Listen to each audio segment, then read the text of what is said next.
2022, there were 1,028 cases of disruptive behaviour and air rage reported by UK airlines, which is nearly the triple number reported in 2019. I'm sorry, it doesn't sound a lot to me. You think how many thousands of flights go out from British airports every day? This is true.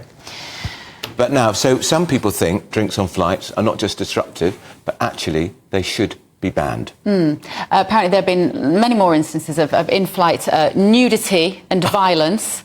And with that in mind, is it time to just pack it in, stop selling alcohol on flights? No. Well, joining us to debate this is journalist Julie Cook and Communication Officer at the Institute of Economic Affairs, Reem Ibrahim. Good morning, ladies. Let's start with you, Julie. We all like a little drink on the aeroplane, don't we? It's a British tradition. It's almost obligatory to have a pint before you get on the plane, even if it's 6 o'clock in the morning. Gin and tonic in my case.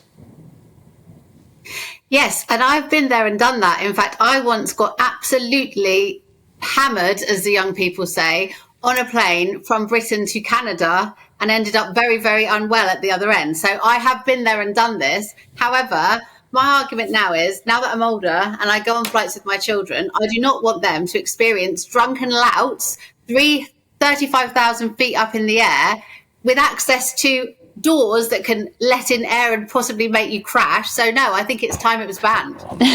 Reem, what do you think about that? It sounds like Julie's saying, well, I had a lovely time, but now I don't want to do it anymore. The youngsters can't do it. Good point. That is exactly what it sounds like. It's I had fun when I was in my 20s and now nobody else can.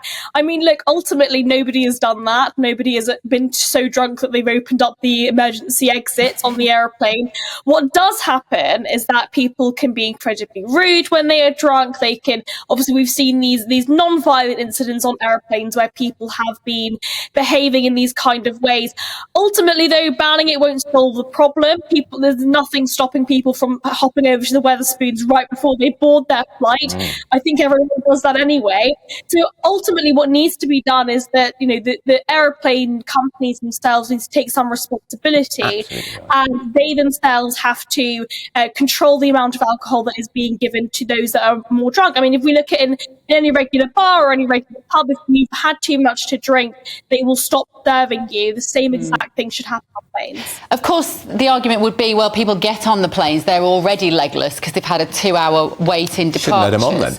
But Julie, I hate the idea that the majority of people have to suffer because of the actions of a stupid minority. Just because those idiots can't control themselves, why should we have to suffer?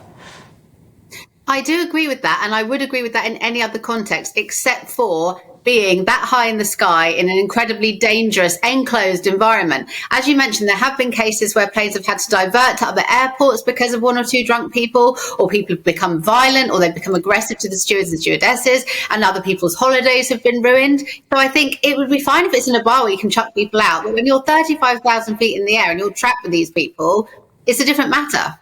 We have to be worried, though, don't we? Whenever, Reem, people start talking about doing things for our own safety, I start to get quite worried that this is going to be overreach.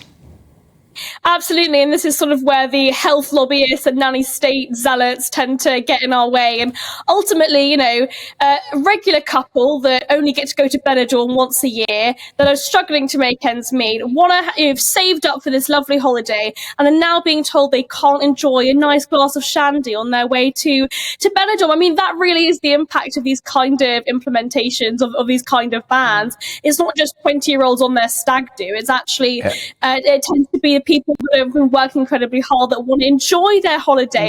And ultimately, for me, when I go on holiday, the holiday starts at the airport. We start having fun then.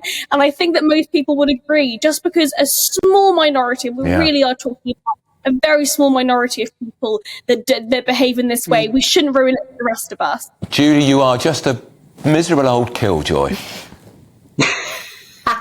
No, I've been there, I've done that. I liked to drink when I was younger, but I really think an enclosed, dangerous environment like a plane where you cannot escape needs some kind of control.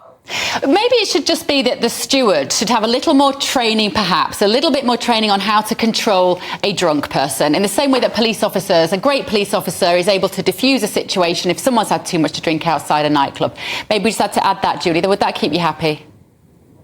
It would help, definitely would help. And I think that, as a halfway measure perhaps would be to limit people. But then I think people like Reem would get angry about that. If you limit people to 2 drinks, they're going to say, oh no, but I want 5 drinks. So, you can't win. It's kind of all or nothing. You can't limit everyone. You've got to make it so that if you've behaved badly, then you can't drink anymore. But the rest of us should be able to drink as much as we want. Okay.